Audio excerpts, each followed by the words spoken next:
아멘. 우리 옆에 분들과 하나님은 능치 못하심이 없으십니다. 인사 나눕시다.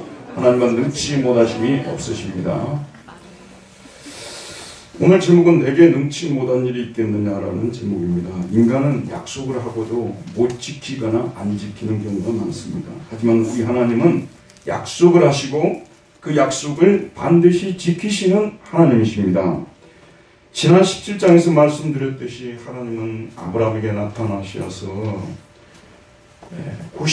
당시 89세였던 사라가 아들을 낳을 것이라고 말씀하십니다. 그리고 그 약속이 이루어진다는 징표로서 할례를 행하라고 명령하셨습니다. 오늘 말씀에서는 이제 그 계획을 이루시기 위해서 친히 아브라함 부부를 방문하시는 장면이 나오고 있습니다. 자, 그 약속을 이루시기 위해서 구체적으로 행동하시는 하나님.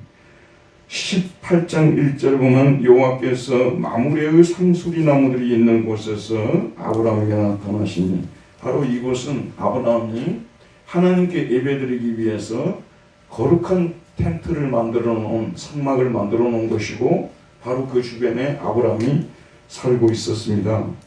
자, 여러분, 하나님은 약속만 하시고 가만히 계시는 분이 아니십니다. 그 약속을 이루시기 위해서 자기 백성을 친히 방문하시는 분이십니다.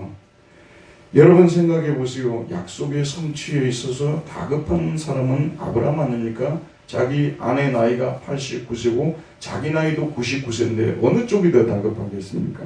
그런데 오늘 말씀을 보면 하나님께서 오히려 다급하신 것처럼 아브라함을 찾아오는 것입니다. 자, 주목하고 저를 보세요. 항상 여러분들 속에 명심하세요. 내가 어제 저녁에, 토요일 저녁에 잠을 못 이루고 고통스러운 문제들이 있었어요. 어떻게 할까? 어떻게 할까? 근데 하나님이 벌써 일하시고 계신다니까요. 안 믿어지죠? 내가 보이는데 이걸 또 심하게 이야기하면 이단이 됩니다. 하나님 먼저 일하시고 계신다는 것을 우리가 믿어야 돼요. 지금도 여러분이 가지고 있는 고민을 여러분보다 훨씬 더 많이 하나님께서 염려하고 계시고 어떻게 이루어질까 생각하고 계시는 것입니다. 여러분 보세요. 아브라함이 그렇게 믿음 생활을 오래 했고 믿음이 좋은 사람이었습니다만은 너무 엄청난 약속을 하셨기 때문에 아브라함도 의심할 수 있다는 것을 아는 거예요. 보통 약속이었죠. 그렇죠, 여러분? 근데 내가 예를 들어서 5억의 집을 가지고 있는데 이제 너가 집이 한 8억 정도 오를 것이다 이런 말씀하셨다면 그럴 수도 있지 뭐 그러겠죠. 근데 100억으로 오른다면 좀 어쩔까요? 주여 믿음을 주옵소서 기도하고 싶죠. 그런 거예요. 근데 아브라함이 상상할 수 없는 약속을 들었기 때문에 아브라함이 아무리 믿음이 좋은 사람이라도 흔들릴 수 있었을 것입니다. 그걸 하나님이 아시고 내가 직접 내려가서 신방을 해서 방문을 해서 아브라함을 내가 이렇게 힘을 줘야 되겠구나, 믿게 해야 되겠구나. 자, 그래서 하나님이 이 급한 마음에 언제 하나님께서 오셨다고요? 아브라함이 오셨을 때가요. 18장 1절을 보면 언제 오셨다고요? 날이 뜨거울 때에. 예전 성경에는 정오회라고 되어 있어요. 이게 12시경이죠. 여러분이 아시다시피 12시는 근동지방에서 사람이 방문하는 시간이 아니거든요. 그 시간은 대부분 뭐죠? 그 텐트 속에 들어가서 쉬고 있는 시간 아닙니까? 그리고 손님들이 방문하려면 해질녘에 주로 방문하거든요. 선선해졌을 때. 그런데 정오에 방문했다는 것은 하나님이 그만큼 다급하다는 것을 의미한다고 해석할 수 있지 않겠습니까? 그런데 이제 아브라함이 그 하나님과 여기 이제 사람 셋이라고 나오고요. 또 여호와 하나님이라고 나오고 어떤 데는 갑자기 여호와께서 말씀하신다 이렇게 나오고 또 사람 셋이 나온다 그러잖아요. 이 부분이 신학적으로 어려운 부분이에요. 그런데 성부, 성자, 성령님께서 구약에서는 가끔씩 사람의 모습을 입고 오기도 해요. 그래야 이 말씀이 풀리게 되어 있습니다. 자, 이렇게 이제 아브라함도 그 손님을 대접하는 이 모습을 보니 굉장히 신속하게 대접합니다. 그건 뭘 의미하냐면요. 아브라함도 지금 현재 그 약속이 정말 이루어졌으면 좋겠는데 하나님께서 한번 나타나셔서 방문하셔서 한번 탁 나에게 강하게 그 약속이 이루어진다고 말씀해 주시면 너무 좋겠는데 간절히 바라고 있었다는 것을 의미하지 않을까요? 그래서 오늘 말씀에 보면 뭐라고 나와 있습니까? 2절을 보면 눈을 들어본 즉 사람 셋이 맞은편에 서 있는지라 그가 그들을 보자 곧 장막문에서 달려나가 보자마자 장막문에서 달려나가신 거예요. 이게 문 앞에 서 있는데 사람 셋이 여기 나중에 이제 여호와 하나님이라고도 나오고 좀 어려운 부분입니다. 바로 곧 달려나 영어는 헐이라고 했어요. 커리 부어스도 말고 커리 저기 그 말고요. 헐이 뭐죠? 이게 서두르다는 뜻 아니에요. 서둘러서 달려나갔다는 것입니다.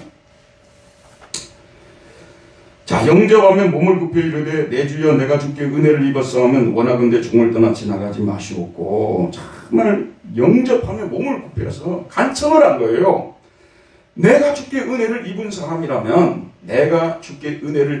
사람이라면 종을 떠나 지나가지 마옵시고 never pass your servant by입니다. 당신의 종을 never pass by 하지 말라는 거예요. 결코 지나가지 마십시오. 간청하는 거예요. 제발 우리 집에 들어오십시오. 이렇게 지금 간청하고 있어요. 그만큼 자기 문제가 다급하다는 것을 의미하지 않겠습니까? 여러분, 무더운 대낮에 손님을 텐트 안으로 모셔드리는 일은 극히 드문 일입니다. 정말로 특별한 손님 외에는 하지 않는 행동이죠. 그 시간에 그들을 장막 안으로 들어오라고 초청하는 것은 그들을 특별 대우한다는 뜻이 의미이고 그만큼 자신의 상황이 절박하다는 것을 의미합니다. 아브라함은 하나님의 사자들이 매우 피곤할 것을 알고 신속하게 쉬게 합니다. 4절에 보면 물을 조금 가져오게 하사 당신들의 발을 씻으시고, 우리 같은 경우는 나이키 신발 신고 들어오는 분들 빨리 입고 들어와서 발 씻으라 이러지 않겠죠. 근데 거기는 여러분이 아시다시피 비포장 도로고 또는 사막을 지나고 샌들을 주로 신고 다니잖아요. 아시죠 여러분? 샌들을 신고 다니니까 집에 들어오게 되면 발부터 씻어야 되는 거예요. 그렇게 섬세하고 극진하게 대접한다 그 말입니다. 물을 조금 가져오게 하사 당신들의 발을 씻으시고 나무 아래서 쉬게 하소서. 그런 다음 그들이 시장할 줄 알고 또 신속하게 음식을 준비합니다. 내가 떡을 조금 가져오리니 당신들의 마음을 상쾌하게 하시는 후에 지나가소서. 당신들이 종에게 오셨음이니이다. 그들이 이르되 내 말대로 그리하라. 여기 떡은 우리 이제 번역 자체가 이게 빵으로 번역해야 되는데 예전에는 빵이 별로 없고 떡이 많다 보니까 지금은 온천지가 빵나라 아니에요? 빵나라요? 베이커리 카페들이 뭐 온천지고 근데 이렇게 작은 빵을 5,000원씩 주고 못 사 먹겠더라고요. 저는요. 정말 고백하겠는데 나는 이 작은 빵을 이거 정말 아깝긴 해요. 빵 좋아하시는 분들은 또 사드시겠죠. 근데 여기 이제 이게 그 사람들의 빵은 이렇게 둥그렇게 이렇게 생겼어요. 그 이탈리아 피자 있잖아요. 그것처럼 이렇게 된 빵이에요. 저도 독일 가면 터키 사람들이 만든 빵을 꼭 사서 간식으로 먹어요. 얼마나 맛있는지 몰라요. 그걸 말하는 겁니다. 그래서 급히 떡을 조금 가져오리니 당신들의 마음을 상쾌하게 하소서 하신 후에 지나가소서. 당신들이 종이 오셨습니다. 그들이 이르되 내 말대로 그리하라. 아브라함은 먼저 그의 아내 사라에게 떡을 만들라고 하고 그 다음에 아브라함이 급히 장막으로 가서 사라에게 이르되 속히 고운 가루 세 수알을 가져다가 반죽하여 빵을 만들라 하고 그 다음에 밖으로 나가서 자신이 직접 기름지고 좋은 송아지를 잡아가지고 하인에게 주어서 그로 하여금 급히 요리하도록 명령합니다. 아브라함이 또 가축되어 있는 곳으로 달려가서 기름지고 좋은 송아지, 최고의 송아지를 골라가지고 하인에게 주면서 급히 요리를 하라고 명령합니다. 아브라함은 준비한 음식들을 들고 가서 그들 앞에 상을 차려줍니다. 그러자 손님들은 그 음식들을 먹습니다. 아브라함이 엉긴 젖과 우유와 하인이 요리한 송아지를 가져다가 그들 앞에 차려놓고 나무 아래에 모셨으며 그들이 먹으니라.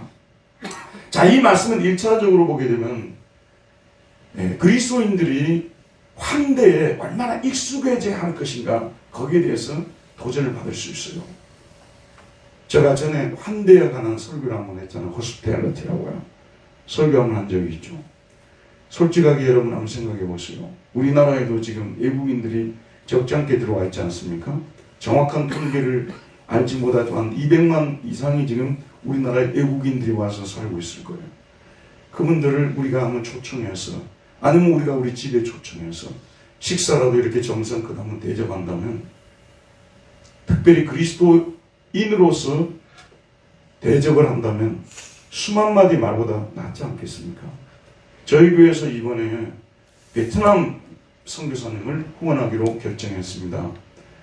이제 한번 그 선교사님하고 베트남 그 형제자매들 초청해서 같이 예배도 드리고 식사도 하고, 자꾸 우리가 환대하는 이 삶을 삶 속에서 자꾸 실천해야 되는 거예요. 환대하는 이 삶을. 까딱하면 그냥 광화문 모여가지고 텐트 치고 그런 거 하지 말고, 이 사람들을 초청해서 여기에서 그들을 환대하고, 이 아브라함은 환대 문화에 아주 본을 보여주고 있다고 저는 보거든요.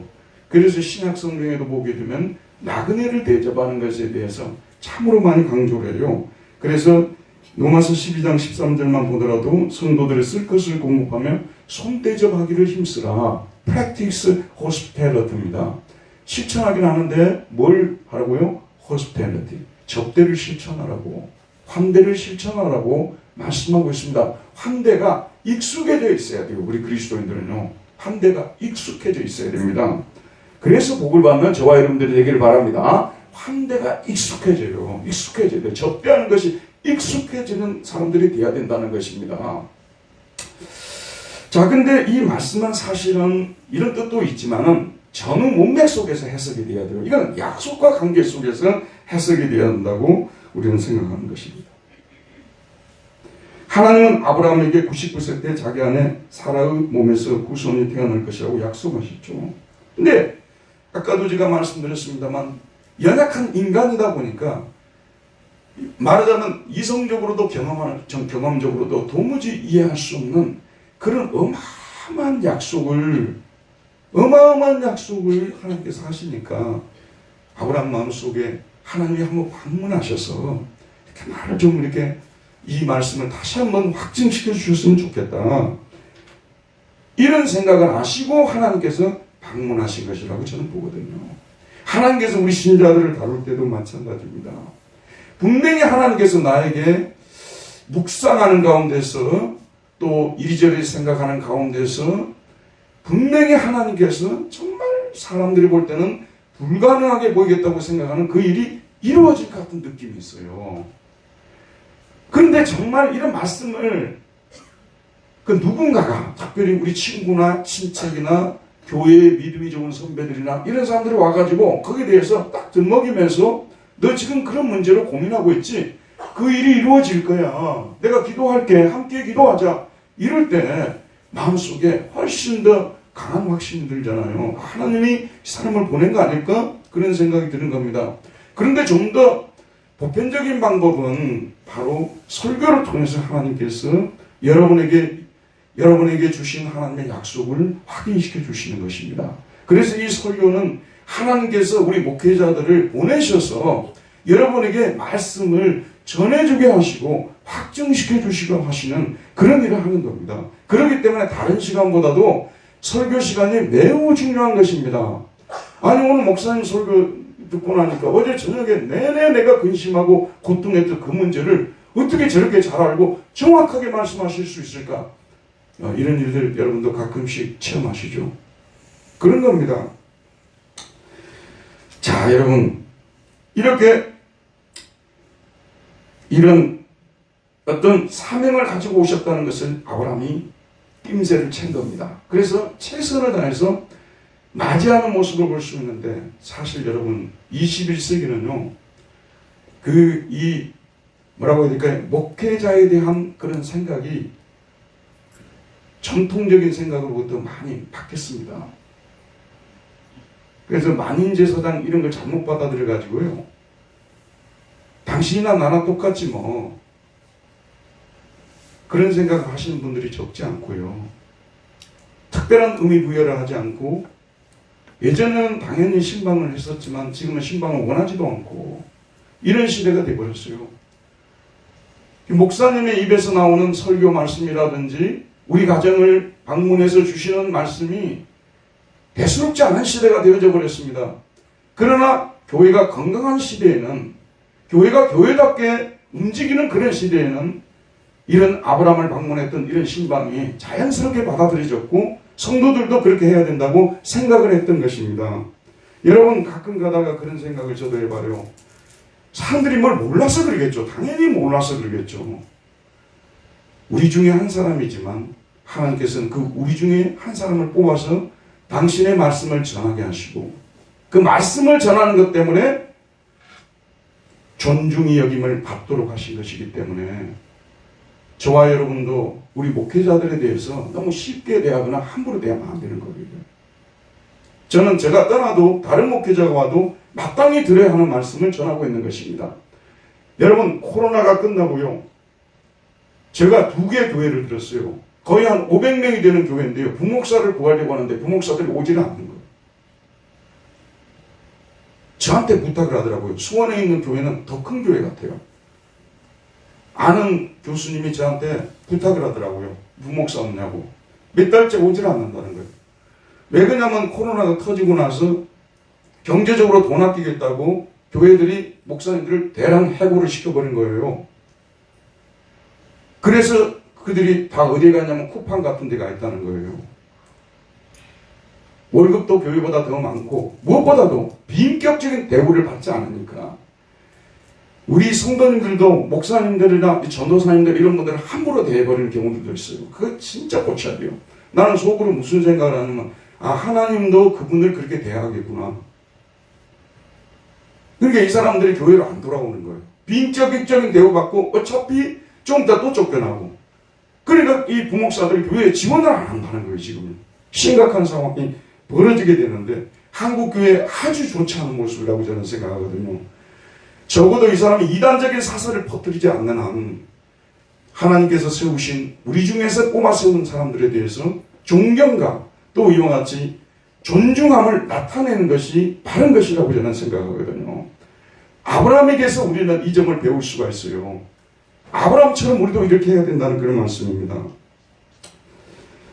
자, 이렇게 하고 이제 아브라함이 식사를 대접한 후에 분명히 하나님께서 무슨 말씀을 주실 텐데 기대를 하고 있는 거죠. 자, 9절 말씀 우리 한번 읽어보도록 하겠습니다. 9절과 10절입니다. 시작. 그들이 아브라함에게 이르되 네 안에 사라가 어디 있느냐 대답하되 장막에 있나이다. 그가 이르시되 내년 이맘때 내가 반드시 내게로 돌아오리니 네 안에 사라에게 아들이 있으리라 하시니 사라가 그 뒤 장막문에서 들었더라. 지금 이 말을 사실은 다시 한번 듣고 싶었던 거예요. 아브라함이 분명히 들었지만 아직도 이것이 믿어지지가 않는 거예요. 그래서 우리 집에 와서 하나님 한번 말씀해 주시면 좋겠다 했는데 하나님 오셔서 말씀을 주시는 겁니다. 그들이 아브라함에게 이르되 네 안에 사라가 어디 있느냐 대답하되 장막에 있습니다. 텐트 안에 있습니다. 그가 이르시되 내년 이맘때 내가 반드시 내게로 돌아오리니 네 안에 사라에게 아들이 있으리라.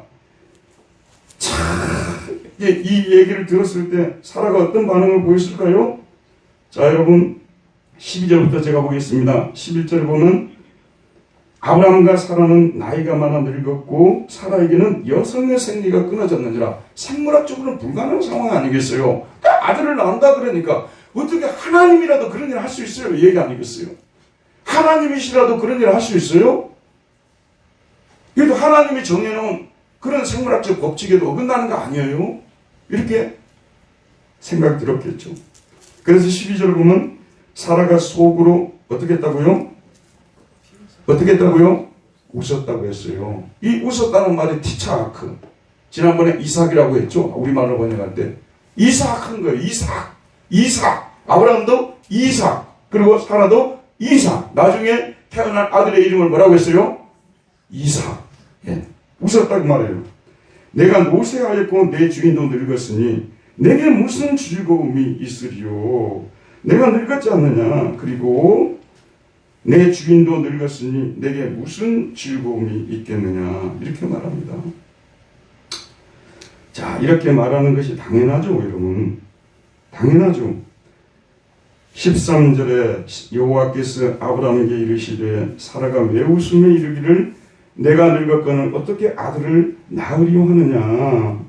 그러면서 14절 말씀, 오늘 주제 구절입니다. 우리 14절 말씀 다시 한번 읽어보도록 합시다. 시작. 여호와께 응하지 못한 일이 있겠느냐. 기한이 이를 때에 내가 네게로 돌아오리니 사라에게 아들이 있으리라.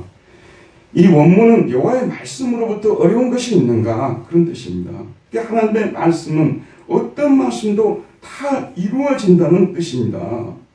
하나님께서 아브라함과 사라에게 반드시 90세가 된 사라를 통하여 아들을 낳을 것이라고 말씀하시는데, 이 말씀이 성취되지 않을 일이 결코 일어나지 않을 것이라는 말씀이죠. 1년 후에 사라가 반드시 아들을 낳을 것이라는 확신을 주시는데, 그 이유가 뭐냐? 하나님은 전능하신 하나님이시기 때문이라는 말씀입니다. 자, 엘샤다이.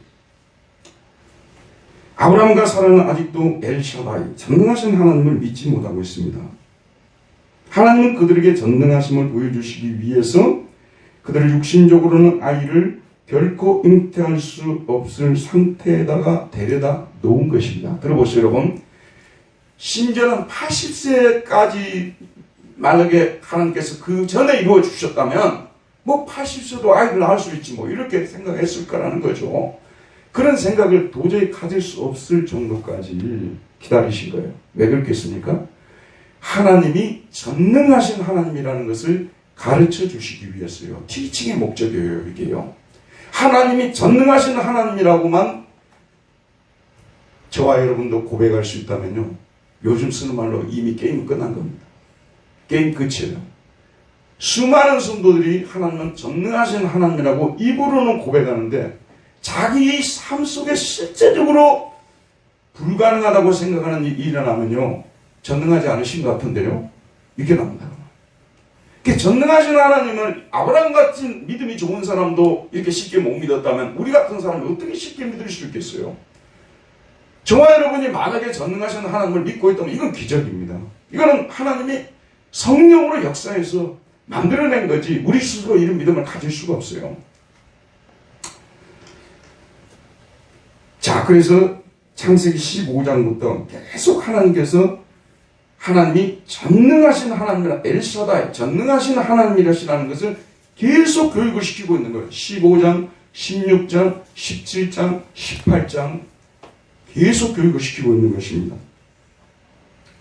그런데 아브라함도 말하자면 여기에서 그냥 아멘 하지 않습니다. 아멘 하지 않았지만 하나님이 1년 후에 아이를 낳게 하셨잖아요. 그만큼 어려운 고백입니다. 전능하신 하나님 고백이 쉽다고 생각하는 분들은요, 자, 지금 이제 자기가 집에 가서 한번 써봐요. 절대로 이건 반드시 이루어져야 되는데, 지금 내가 아무리 분석하고, 요즘 뭐 칸트가 쓴 분석 종합 판단이란 말 있잖아. 아무리 그런 판단을 해봐도 도저히 안 이루어주겠다, 이런 거 있잖아요. 그런 일에 뭔가 기적이 일어난다면 여러분 전능하신 하나님을 믿을 수 있을 것입니다. 그 전까지는 참으로 어렵죠. 이스라엘의 역사도 살펴보게 되면요, 이스라엘 백성들은 아침부터 저녁까지 하나님 믿는 일만 골똘하는 사람들 아니에요? 그런데도 불구하고 그들도 전능하신 하나님 못 믿었어요. 대표적으로요, 에레미야 시대. 하나님께서는 사람을 벌을 줄 때요, 절대 쉽게 벌을 안 줘요. 수십 년씩 기다립니다. 하나님이 무슨 사람들 벌 주는 걸 뭐 취미생활 하는 거 전혀 그렇지 않습니다. 하나님께서 참고 또 참으시고, 이스라엘 백성들 그렇게 오래 기다려줬는데도요, 이스라엘 백성들이 계속 우상을 섬기고 범죄하니까요, 안 되겠다 해서 하나님께서 지금의 이라크 군대들이죠, 당시는 바빌로니아 군대들, 이 사람들을 쳐들어오게 만들어가지고 내가 이 성을 주겠다 그랬어요. 바벨론의 손에 주겠다 그러니까 이스라엘에 있는 사람들이 다 뭐라는 줄 아세요? 선지자부터 시작해서 제사장들, 학자들 다 모여가지고 한 얘기 뭐예요? 이 성이 어떤 성인데 무너지냐고. 그래서 하나님이 그들에게 나는 여호와여 모든 육체의 하나님이라 내게 할 수 없는 일이 있겠느냐. 그러므로 여호와께서 이와 같이 말씀하시니라. 보라 내가 이 성을 갈대아인의 손과 바벨론의 느부갓네살 왕의 손에 넘길 것인지 그가 차지할 것이라. 내게 할 수 없느니라. 너희들은 절대 무너지지 않을 것이라고 믿고 있는데 너희들 반드시 무너진다. 왜 무너지냐? 내가 전능하신 하나님이기 때문에 너희들을 무너뜨리고 말겠다 그런 거예요. 이런 설교를 들으면요, 불순종하는 삶을 살았던 저와 여러분은요 속히 돌이켜야 된다는 생각을 가지는 거예요. 이 수학 공식처럼 분명한 것입니다. 돌이키지 않고 회개하지 않는데도 하나님 구해주는 법은 없어요. 반드시 하나님께서 고통스러운 시간들을 가지게끔 만드시는 것입니다. 가지 말라는 거, 가지 말라고 하나님 명했어요. 끝까지 그런 데 다녀요. 그런 데 다니다가 큰 코 닥치는 일이 나온다 그 말이에요. 하나님이 벌을 줄 때는요 아주 무섭게 벌을 주고 그 다음에 온 세상에 창피를 당하게 만들어 버리는 거예요. 그걸 여러분 아셔야 돼요. 그리 못할 것 같습니까? 하나님은 전능하시기 때문에 할 수 있다. 전능하시기 때문에. 또 전능하신 하나님 뭐냐? 32장 37절에서 38절을 보면 보라 내가 노여움과 분한과 큰 분노로 그들을 쫓아 보내었던 모든 지방에서 그들을 모아들여 이곳으로 돌아오게 하여 안전히 살게 할 것이라. 그들은 내 백성이 되겠고 나는 그들의 하나님이 될 것이라. 이스라엘이 이제 쫓겨갔어요. 바벨론의 그발강가 형무소로 갔잖아요. 여러분 아시다시피 저 거제 수용소 같은 데 갔잖아요. 거기 가고 있는데 예레미야를 통해서 하나님 가기 전에 뭐라고 하냐면 70년 동안 포로 생활한다 너희들. 그러나 70년 후에는 반드시 너희들을 돌아오게 해서 다시 옛날에 있던 너희들의 땅으로 돌아와서 농사도 짓고 십장가 보내고 그렇게 살게 할 것이다 라고 말씀하고 있는. 왜? 하나님은 어떤 분이라고요? 전능하신 하나님이십니다. 하나님은 자기 백성을 포기하지 않습니다. 벌은 줄지언정 버리지 않습니다.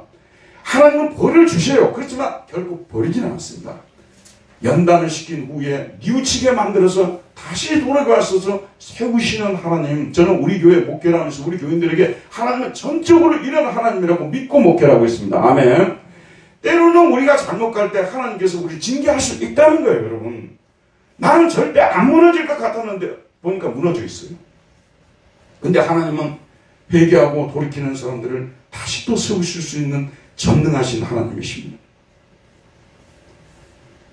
그래서 하나님께서 뭐라고 말씀하시냐면요, 일을 행하시는 여호와, 그것을 만들며 성취하시는 여호와, 그의 이름을 여호와라 하는 이가 이와 같이 이르시도다. 너는 내게 부르짖으라. 내가 내게 응답하겠고 네가 알지 못하는 크고 비밀한 일을 내게 보이리라. 이제 전능하신 하나님을 우리가 배웠다면 전능하신 하나님 앞에 나가서 부르짖는 일만 남아있습니다. 목사님, 부르짖어봐도 전혀 문제가 해결 안 되던데요. 그래도 부르짖으시길 바랍니다. 그래도 부르짖으시길 바랍니다. 여러분도 잘 아시다시피 우리 셋째가 굉장히 좋지 않잖아요. 항상 매일매일 대화를 한 10번씩 합니다. 그래도 기도하자고, 그래도 하나님은 고치실 수 있다고. 저희 신앙이 잘못된 것일까요? 어떻게 될지는 아무도 모르죠. 그러나 우리가 할 수 있는 것은 전능하신 하나님에 대한 신앙을 고백하면서 끝까지 기도하는 거예요. 끝까지 기도하는 겁니다.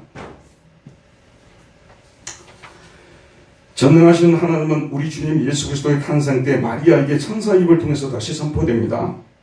자, 여러분 한번 생각해 보세요. 세상에 가장 믿기 어려운 말, 믿을 수 없는 말이 처녀가 아이를 놓는다는 말 아니에요? 아니, 천사가 마리아에게 나타나서 요셉하고 약혼은 했지만 서로 알지 못했다고 했잖아요. 잠은 자지 않았다고 말해요. 근데 아이를 놓는다고 하니까 마리아가 얼마나 놀랐겠어요. 아무리 믿음이 좋은 마리아였음에도 불구하고 어떻게 믿을 수 있었겠습니까? 처녀가 아들을 낳는다는데요. 그 잠깐 당황했죠. 천사 입을 통해서 누가복음 1장 37절에 보면 대저 하나님의 모든 말씀은 능하지 못하심이 없느니라. 하나님이 전능하지 않느냐? 전능하신 하나님. 내가 지금까지 믿어왔던 하나님, 고백했던 그 전능하신 하나님, 아브라함에게 나타난 그 하나님, 몇 세 때 사라를 아이를 낳게 했다고요? 90세에. 너도 마찬가지다. 처녀가 아들을 낳는 이런 기적이 일어나지 않는다고? 일어날 수 있다. 그 말이에요. 사도 바울 역시, 여러분, 사도 바울 어릴 때부터 유대인으로 태어났잖아요. 그리고 아시는 대로 무슨 지파였어요? 베냐민 지파였죠. 그리고 종파적으로는 어느 종파였습니까? 바리새파에 소속이 되어 있었죠. 율법의 자꾸까지도 지키는 바리새파에 소속이 되어 있어요. 근데 여러분 저를 보세요. 율법을 자꾸까지 지킨다고 해서 믿음이 좋은 건 아니에요. 하라는 거 하고 하지 말라는 걸 100% 했다가도 그 사람이 전능하신 하나님을 믿는다는 말을 쓸 수가 없어요. 여러분 율법을 쫓아가지 말고 전능하시고 신실하시는 하나님을 쫓아가시길 바랍니다. 율법을 쫓아가면 쫓아가서 넘어지지 않을 사람이 단 한 사람도 없고요. 야고보서에서 말씀하셨듯이 우리는 살아계시고 전능하신 신실하신 하나님을 믿고 쫓아가면 자기도 모르게 율법은 지켜지는 것입니다. 그래서 이 율법 다소에서 태어나가지고 터키 중부지방에 있는 다소거든요. 이번에 보니까 지진으로 인해서 그 최초의 그리스도인이라고 이름을 들었던 안디옥 있잖아요. 시리아 안디옥. 그 시리아 안디옥이 이번에 그 지진 난 지역이라고 합니다. 그래서 그냥 그 지역 전체가 다 사라져 버렸잖아요. 거기도 전도학으로 다녔던 사람 아닙니까? 진짜 돌에 맞아 자기가 죽은 줄 알았어요. 그런데 어느 순간에 보니까 살아있어요. 바울도 어렸을 때는 이런 전능하신 하나님 입으로만 고백했어요. 자기가 자기 삶 속에 진짜 고백을 해서 경험을 해서 이렇게 고백합니다. 그가 믿은 바 하나님은 아브라함이 믿은 바 하나님은 죽은 자를 살리시며 없는 것을 있는 것으로 부르시는 이시니라. 아브라함이 바랄 수 없는 중에도 바라고 믿었으니 이는 내 후손이 이가 되리라 하신 말씀대로 많은 민족의 조상이 되게 하시니라. 자기도요 어떤 때는 동물한테 완전히 찢김을 당했잖아요. 사자에게요. 근데도 안 죽었어요. 이고니온에는 지금 다 터키에 있는 지역들이에요. 이고니온에서 돌에 맞았어요. 안 죽었어요. 그래서 하나님은 죽은 자를 살리시며 없는 자를 있는 것 같이 부르시는 하나님이시구나. 그 전능하신 하나님을 비로소 만난 것입니다. 하나님은 전능하신 하나님이십니다. 이 사실을 가르쳐 주시기 위해서 믿음의 조상 아브라함에게 그런 기나긴 고통의 시간을 보내시게 하신 것입니다. 이 전능하신 하나님에 대한 이 고백은요, 초대교회 성도들이, 초대교회 목사님들이, 초대교회 성도들이, 여러분 한번 생각해 보세요. 어느 날 하나님께서 계시를 주었어요. 베드로에게. 그래가지고 네가 사도신경을 작성해라. 첫 문장은 전능하사 천지를 만드신 하나님 아버지를 믿사오며. 그렇게 된 게 아니에요. 교회 목사님들이 모여가지고, 장로님들이 모여가지고 이 문장들을 작성을 했어요. 처음에는 수도에 있던 노마교회 아시죠 여러분? 노마가 그 당시 수도였잖아요. 노마 제국에 노마교회 교인들이 모여가지고 이 조항을 만든 거예요. 목사님들이 만든 거죠. 그걸 나중에 4세기 때 사도신경으로 이걸 만든 거예요. 그 원본은 사실은 노마교에서 사용했던 거예요. 신앙 고백의 내용이죠. 이게 사도신경으로 된 것이거든요. 그런데 여러분 제일 첫 문장이 뭐예요? 수많은 문장들이 있잖아요. 수많은 문장들이. 그런데 하나님이 계시해 주신 것도 아니고 이분들이 뭔가 아는 사람들이에요. 그래 뭐라고 합니까? 전능하사 우리 사도신경 찬송가에 한번 펴보시기 바랍니다. 사도신경. 예. 왜 제가 펴라고 하냐고 하면요. 저도 자주 잊어버리거든요. 예, 가끔씩 이게 떠오르지 않을 때가 있어요. 자, 제일 첫 번째 문장이 뭡니까? 한번 크게 읽어볼까요? 시작. 전능하사 천지를 만드신 하나님 아버지를 내가 믿습니다. 영어로는 I believe예요. 내가 믿습니다. 라틴어는 credo. 내가 믿습니다. 이것부터 시작해요. 뭘 믿냐? 전능하사 천지를 만드신 하나님.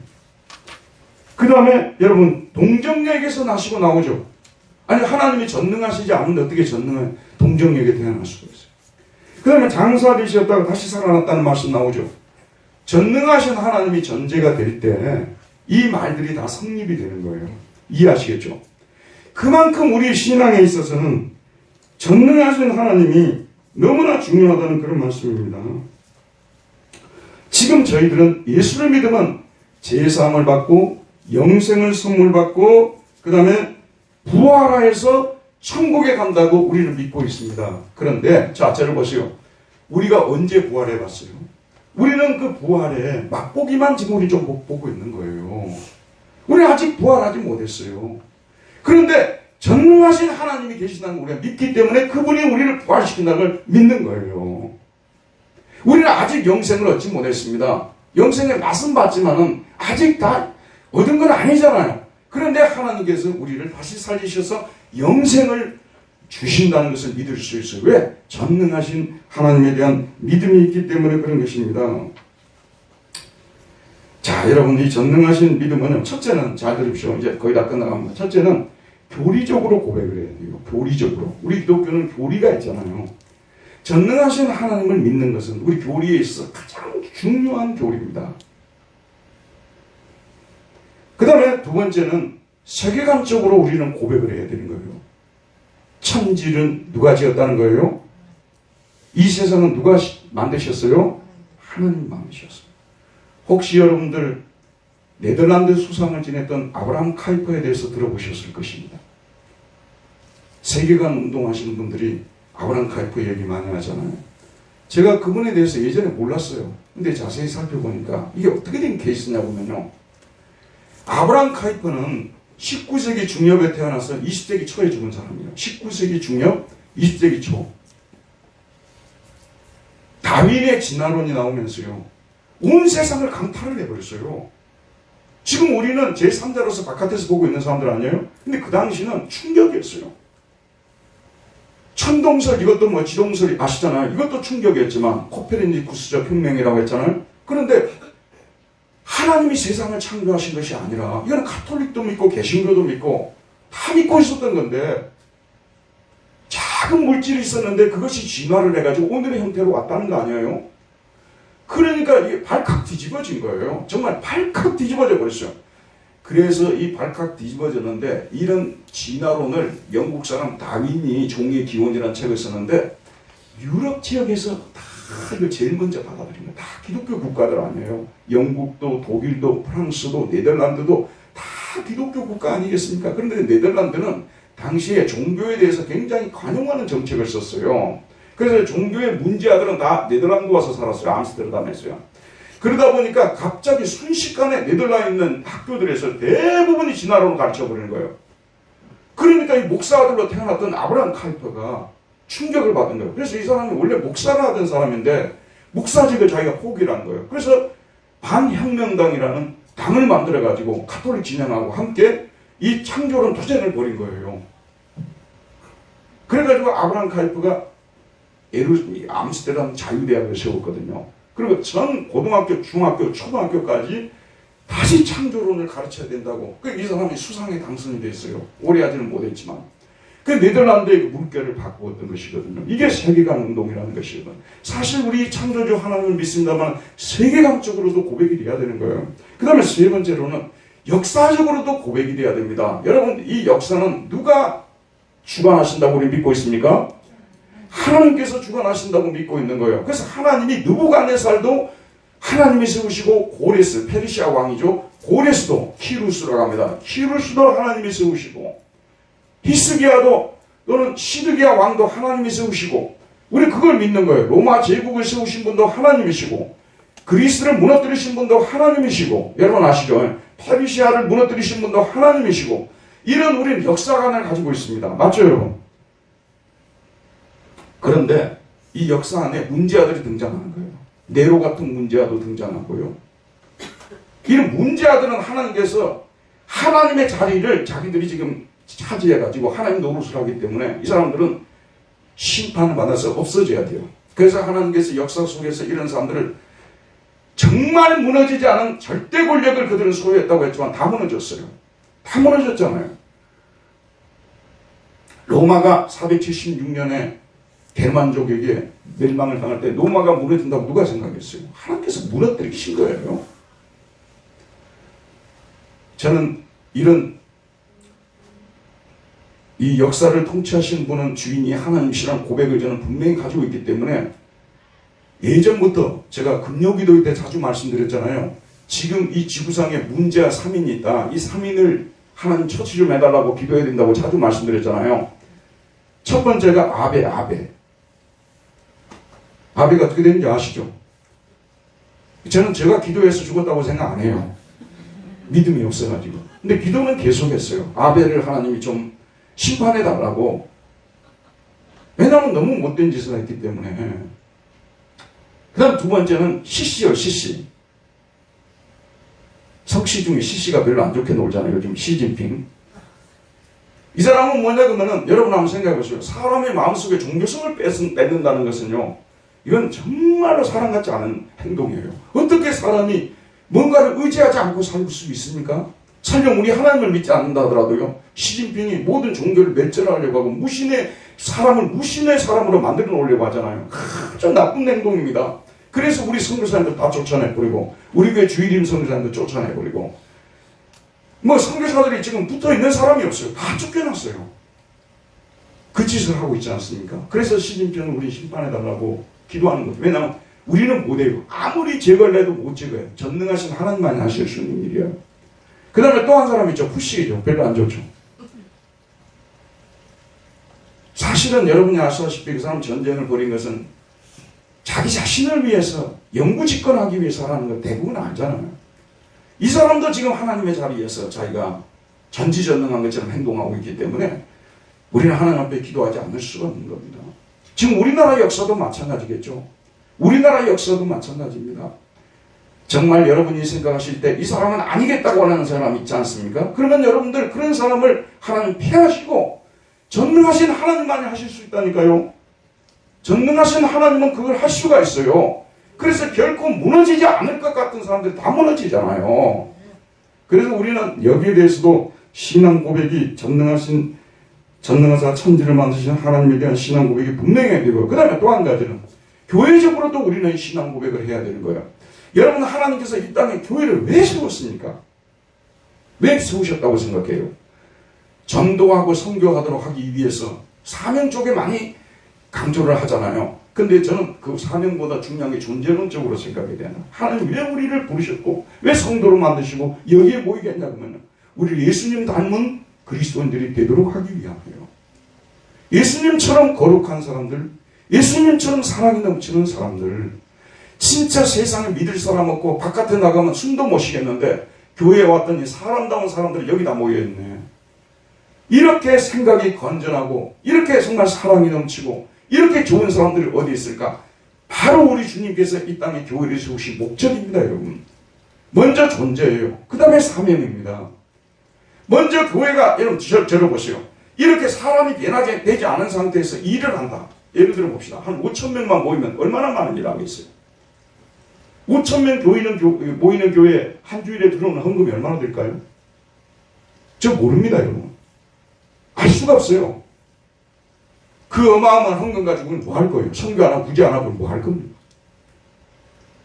여러분, 믿음 없어도요, 다 할 수 있는 일이에요. 그런데 사람이 변화되는 것은 아니에요. 우리 주님이 우리를 갖다가 비인격적으로 만드신 것이 아니라 인격적으로 만드셨어요. 우리가 교제하기 위해서 만드셨어요. 그런데 우리가 교회에 와서는 하나님을 믿는 사람처럼 행동하지만 교회 밖에 나가서는 안 믿는 사람들하고 똑같이 우리가 살아간다면 얼마나 참 가슴 아픈 일입니까? 혹시 여러분들 주변에서 그런 분들을 발견한다면요, 간절히 기도를 해드려야 돼요. 왜냐하면 누구만 바꿀 수 있어요? 전능하신 하나님만 바꿀 수 있어요. 포기하지 말아야 됩니다. 우리 중에 포기를 당할 만한 사람 한 사람도 없어요. 아멘. 하나님은 저를 비롯해서 우리 모두를 다 고쳐서 쓸 수 있습니다. 우리가 아직 거룩하지 못하다면 고쳐서 쓸 수가 있어요. 이건 아니라고 하는 습관을 계속 쫓고 있는 분들, 하나님 그 끊게 만드실 수 있어요. 나중에 병원에 가봤는데 큰 병이 생겨버렸어요. 그렇게 만드실 수 있다니까, 여러분. 그리고 또 그 병을 고쳐줄 수도 있어요. 아하, 고쳐주구나. 결론을 얻어가지 마시고 전능하신 하나님만이 이렇게 할 수 있다니까요. 우리 예수 믿는 사람들은 정말 투명한 사람들이 돼야 되는 거예요. 하나님 앞에서나 사람 앞에서 부끄러움이 없는 사람들로 살려고 우리는 노력해야 됩니다. 완벽하지 않죠. 그러나 전능하신 하나님은 그렇게 만드실 수 있는 하나님이시라고 저는 믿습니다. 우리 중에 누구도 하나님은 포기하지 않고 계십니다. 모든 사람을 하나님께서 고쳐서 쓰십니다. 그래서 우리 교회가 정말 정금같이 순금 같은 그런 교회가 되게 만드시고, 이런 존재론적 회복이 된 이 바탕 위에서 선교와 구제도 아름답게 이루어지는 거 아니겠습니까? 저와 여러분은 어떤 하나님을 믿는다고요? 전능하사 천지를 만드신 하나님. 마지막으로 실존적으로도 적용을 시켜야 됩니다. 전능하사 천지를 만드신 하나님은요. 목사님 오늘 설교한 거요. 저 다 믿어요. 교리적으로도 믿고 세계관적으로도 믿고 역사적으로도 믿고 교회론적으로도 믿는데 저의 삶 속에 있는 이 문제는 하나님도 해결 못해요. 이런단 말이에요. 안 되겠죠. 지금 여러분이 당하고 있는 전적으로 불가능하다는 일. 그런데 전능하신 하나님을 뭔가 이렇게 없는 걸 있게만 만드는 쪽으로만 생각하면 안 돼요. 그 상황에서 절대로 벗어날 수 없었는데 전능하신 하나님이 건져주시는 일도 있잖아요. 아침에 일부에 설교를 했는데 권사님이 저한테 딱 오시더만 목사님 저 말씀에 너무 은혜를 받았어요 그러더라고요. 그래서 어떻게 해서 갑자기 그런 말씀하시냐고. 이번에 남쪽에 가셨다가 권사님하고 옆에 탄 분이 고속도로로 달려오는데 갑자기 이 자동차에 급발진이 걸려버렸대요. 근데 급발진이 걸렸는데 거의 한 100m를 갔다가 브레이크를 잡아도 안 되고 계속 갔대요. 근데 정말로 다행스럽게 이 차가 가운데 있지 않고 가세에 서 있었던 거예요. 이쪽 갓길로 다니고 있었던 거예요. 그래서 기적적으로 차는 완전히 폐차를 시킬 정도로 심하게 이게 차가 문제가 생겼는가 봐요. 근데 사람은 하나도 안 다쳤대요. 이거 어떻게 전능하시는 하나님이 아니시냐고 오늘 목사님 설교 너무 잘하셨다고 저한테 그런 거예요. 전능하신 하나님에 대해서 생각할 때 우리는 안 되는 거 되게 하는 것만 생각하는데 어떤 사람들은요 저 정도의 환경 속에 들어갔으면 좌절해서 벌써 그냥 넘어져 버렸을 거다 하는데도 예를 들면 오래된 질병을 가지신 분들 있잖아요. 근데 그 속에서 송명희 씨 같은 분들 보면 거기서 감사의 찬양을 부르고 있거든요. 그 전능하신 하나님이 아니시면 누가 그렇게 만들 수 있겠습니까? 그런 것도 전능하신 하나님을 우리가 고백을 하는 거예요. 그런 일에도요. 실존적으로 하나님을 연결시키지 않으면 예수 믿는 재미가 별로 없어요, 여러분. 제가 이런 말씀 드리면 그래도 저는 재밌는데요. 그럼 제가 할 말이 없어요. 근데 저는 저 개인적인 경험에 의하면 자기의 실존의 삶 속에서도 무에서 유를 창조하시는 하나님의 그런 기적을 우리가 경험하게 될 때 우리 신앙생활이 좀 더 재밌을 수가 있어요. 그거 있어도 되고 그거 없어도 살지만 내 삶 속에 하나님이 내 기도를 들으시고 간섭하시고 전적으로 불가능하다고 생각했던 일이 이루어진다는 거예요. 여러분 저는 이 자녀 문제를 굉장히 중요시 여기거든요. 자녀들 중에서 학업 성적이 우수하고 말도 잘 듣는 그런 자녀들이 있죠. 그렇지 않은 자녀들도 있잖아요. 혹시 속성이고 저러다가 어떻게 될까? 저러다가 어떻게 될까? 이런 자녀들도 있잖아요. 여러분 기도를 포기하지 마시기 바랍니다. 계속해서 그들을 위해서 기도할 때 하나님께서 새롭게 만드시고 회복시키시면요. 한순간에 회복이 되고 그 자녀들이 똑바로 사는 자녀들이 될 수 있다는 거예요. 그래서 전능하신 하나님에 대한 신앙 고백이 우리의 삶 속에서 경험되어져야 된다니까 여러분. 그래야만 우리 신앙생활이 재밌어요 여러분. 죄송합니다만 헌금할 재미도 있고요. 교회 봉사할 재미도 있는 거예요. 하나님을 믿는데 나한테 아무것도 일어나지 않는데 아무런 기적이 일어나지 않는데 내가 무슨 재미로 하나님을 섬길 수가 있겠어요? 실존적으로도 전능하사 천지를 창조하신 하나님을 내가 믿사오며 고백되어야 합니다. 이런 은혜가 저와 여러분 모두에 있기를 바랍니다. 은혜로우신 우리 하나님 아버지 오늘도 생명의 말씀을 통해서 아브라함에게 나타나셨던 전능하신 하나님 우리 하나님이 되신다는 것을 우리가 다시 한번 깨닫고 이제 남은 인생 속에서 전능하신 하나님을 교회 속에서 역사 속에서 세계관적으로 그리고 우리 실존의 삶 속에서 경험하고 살고 싶사오니 전능하신 하나님 아브라함에게 나타나셨던 것처럼 우리에게 나타나 주시고 우리를 긍휼히 여겨주시고 그 능력을 맛보게 해주옵소서. 예수님 이름으로 기도하였습니다. 아멘. 다 같이 찬송가 400장을 부르시겠습니다.